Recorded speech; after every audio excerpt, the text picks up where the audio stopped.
एक दिन यूसुफ के जीवन में परमेश्वर के बुलावा भेल। यूसुफ दूटा सपना देखलक। पहला सपना में ओकर गठरी के हुनकर 11टा भाई सबके गहुम के गठरी प्रणाम करे छल। दोसर में सूरज चाँद आ 11 गो तारा हुनका प्रणाम करे छल।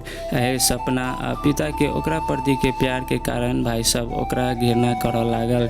एक दिन हुनकर पिता भाई सबक हालचाल बुझक लेल यूसुफ के पठौलनि। जखन भाई सब ओकरा आबे देखलनि, उ सब ओकरा हत्या करब के साजिश रचलक।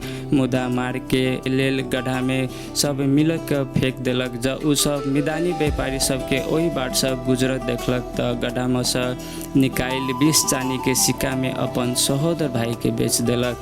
व्यापारी सब यूसुफ के गुलाम बनाई मिस्र में उतारलक। मिस्र में पहुँचला पर यूसुफ के पोतीफर नाम के एगो मिस्र के अधिकारी के हाथ में बेच देलक, जे फिरौन के पहरेदार के कप्तान के रूप में काम करैत छल।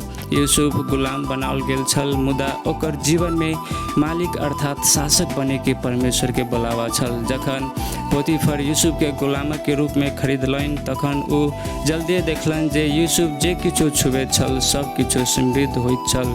परमेश्वर यूसुफ के कारण पोतीफर के सब किछो पूरा घर खेत में आशीर्वाद देलखिन आ अपन सब किछो के ऊपर यूसुफ के प्रमुख के रूप में रखलनि आ सब संपत्ति जमीन तथा नौकर चाकर ओकर अधीन में सौंप देलन। एक बेर पोतीफर घर से बाहर गेल समय हुनकर पत्नी बेर बेर यूसुफ के व्यभिचार के प्रयास कयलनि, मुदा वो अपन मालिक के विश्वास के सम्मान कयलनि। अपन ईमानदारी आ परमेश्वर के आज्ञाकारिता के प्राथमिकता दैत घर से भागि गेला, मुदा झूठक आरोप के कारण हुनका जेल में राखि देलक।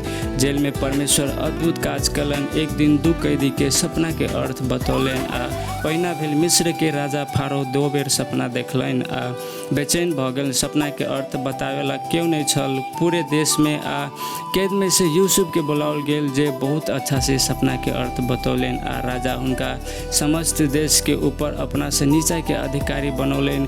17 वर्ष के उम्र में बेचल गेल यूसुफ 30 वर्ष में प्रधानमंत्री भेल। जखन दुनिया में अनिकाल पड़ल तखन यूसुफ के भाई सब अनाज किनक लेल आयल आ अधिकारी यूसुफ के प्रणाम कयलनि। यूसुफ अपन पहचान बतौलनि जे हुनकर भाई सबक यूसुफ छलन, जिनका उ सब हत्या करऽ के साजिश कैले रहे आ अंत में व्यापारी के हाथे बेच देले। उ सब भाई के माफ कैलन आ ओकरा रहे के लेल जगह देलन। प्रिय, अहाँ सबके जीवन में बड़ा बुलावा अछि। हो सके दुख कष्ट से आगा बढ़े पड़े, चिंता नहीं करू। पवित्रता में, ईमानदारिता में आ परमेश्वर के भय में चलू। एक दिन अहाँ के लेल परमेश्वर के महान बुलावा अहाँ के जीवन में पूरा होइत। प्रभु अहाँ के आशीष देथिन। धन्यवाद।